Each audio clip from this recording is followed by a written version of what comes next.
Olá, boa tarde. Você acompanha agora notícias do Brasil e do mundo desta quinta-feira, dia 19 de outubro.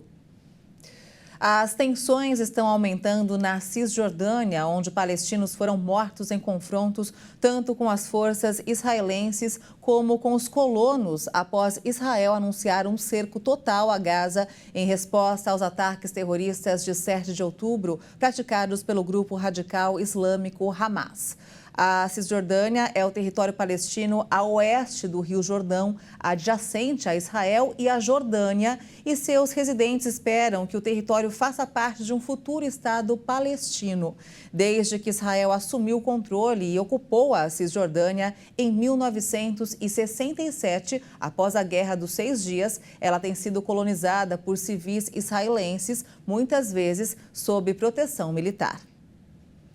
E os Estados Unidos e o Egito acordaram a entrada de ajuda humanitária sustentável para a faixa de Gaza a partir da passagem da fronteira de Rafah. O posto é por onde o Itamaraty pretende retirar os cidadãos brasileiros que desejam deixar o enclave palestino. Em nota, Cairo confirmou um acordo entre o presidente egípcio Abdel Fattah al-Sisi e o colega americano Joe Biden para fornecer ajuda através do terminal de Rafah. As autoridades não informaram datas para a entrada das centenas de caminhões carregados com suprimentos que aguardam do outro lado do território palestino bombardeado por Israel, onde vivem 2,4 milhões de pessoas.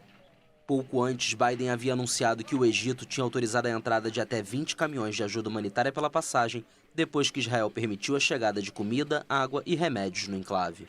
O democrata indicou que era improvável que o carregamento cruzasse a fronteira até sexta-feira, já que a estrada que margeia a passagem humanitária precisa de reparos. Mais cedo, o presidente egípcio afirmou que seu país não fechou a passagem de Rafah, pontuando que a ajuda humanitária não podia entrar no enclave palestino através da passagem de fronteira devido aos bombardeios israelenses. A fronteira terrestre com a faixa de Gaza é o ponto por onde o governo brasileiro pretende retirar seus cidadãos presos no território sitiado.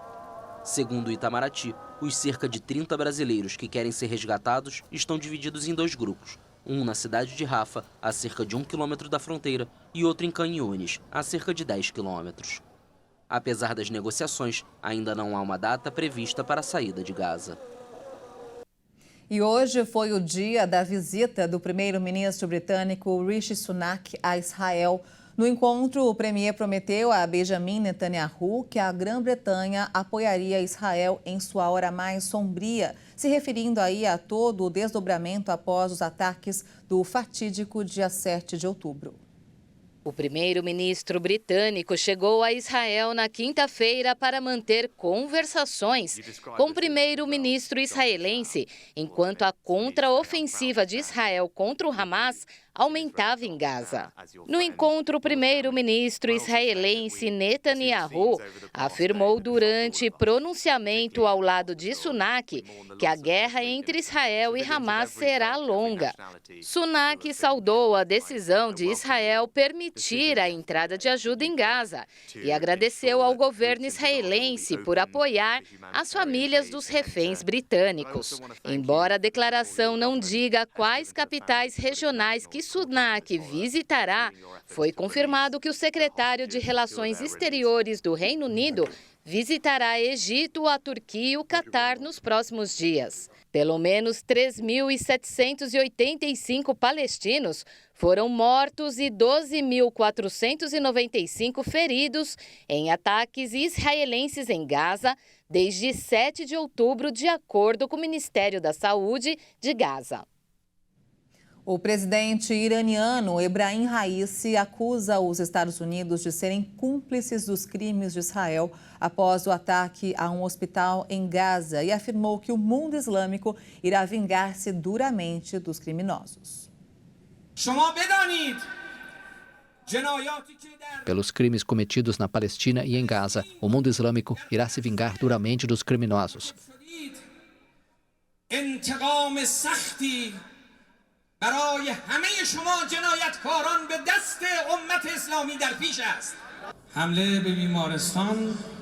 Com o ataque ao hospital, começará o fim do regime sionista.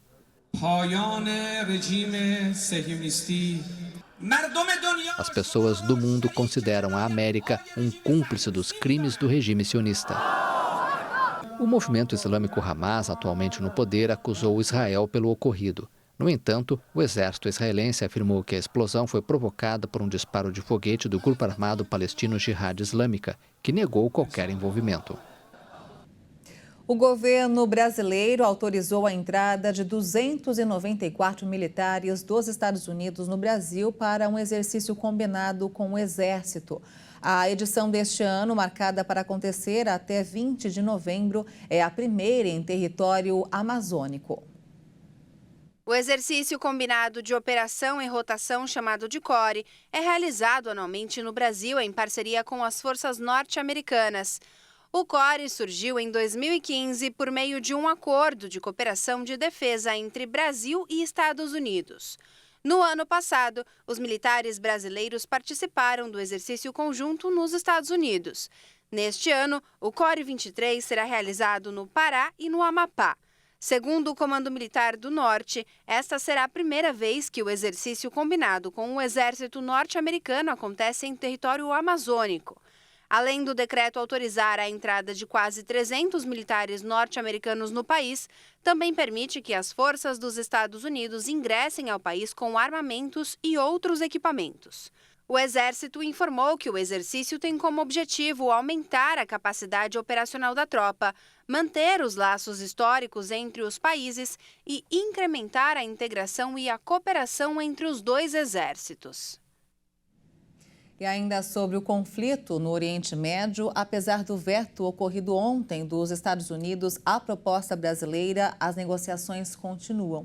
Com isso, o Brasil tenta levar o Conselho de Segurança da Organização das Nações Unidas, a ONU, ao Brasil uma nova resolução. A diplomacia brasileira ainda não deu por encerrada a negociação com outros países que integram as Nações Unidas. O Itamaraty informou que ainda tenta costurar uma nova resolução a respeito dos conflitos entre Israel e Hamas. Com veto dos Estados Unidos, o Conselho de Segurança da ONU rejeitou o texto proposto pelo Brasil sobre a guerra entre o grupo terrorista Hamas e Israel. A proposta brasileira recebeu 12 votos favoráveis. A Rússia e o Reino Unido se abstiveram. O veto dos Estados Unidos era esperado, mas os 12 votos a favor fortaleceram a posição brasileira, a ponto de o presidente Lula ser convidado para uma reunião de emergência no Egito neste sábado. Além do Brasil, vão para o encontro os Estados Unidos, França, Kuwait, Catar e o secretário-geral da ONU, entre outros. O objetivo é tentar encontrar uma saída para a escalada de violência na guerra entre Israel e o Hamas. Para participar de novas rodadas de negociações, o ministro das Relações Exteriores, Mauro Vieira, viajou na noite desta quarta-feira para Nova York. Na sexta-feira, ele segue para o Egito, onde participa da cúpula internacional de debate sobre os conflitos.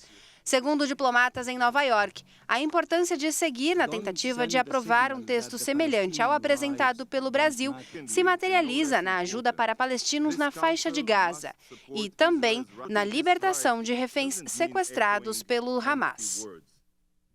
Vamos falar sobre futebol. O atacante Neymar, astro da seleção brasileira, que sofreu uma ruptura do ligamento cruzado anterior e do menisco do joelho esquerdo, terá que ser submetido a uma cirurgia, de acordo com a Confederação Brasileira de Futebol. A informação foi divulgada pela Confederação Brasileira de Futebol um dia depois do atacante sair de campo lesionado na derrota para o Uruguai por 2-0 em Montevidéu pelas eliminatórias para a Copa do Mundo de 2026. A CBF informou que a data da cirurgia ainda não foi definida. O craque deixou o campo antes do intervalo, chorando em uma maca, após cair no chão em um choque com o meio uruguaio De La Cruz. Em seguida, o camisa 10 foi visto deixando o estádio Centenário de muletas e com o joelho esquerdo imobilizado. A contusão preocupa os torcedores brasileiros após 4 jogos de eliminatórias, com 2 vitórias, 1 empate e 1 derrota. Na próxima rodada, em novembro, a Canarinho enfrenta a Colômbia em Barranquilha e a Argentina de Lionel Messi, atual campeã do mundo, no Maracanã. Lesões de joelho estão entre as mais comuns e graves do futebol. A ruptura do ligamento cruzado anterior que Neymar sofreu é considerada a mais grave delas e pode exigir uma cirurgia que deixa o jogador fora dos gramados por meses. E essa edição fica por aqui. Você acompanha outras informações logo mais às 5 da tarde com Beatriz do Vale. E eu volto no Jornal das 18h30. Até lá.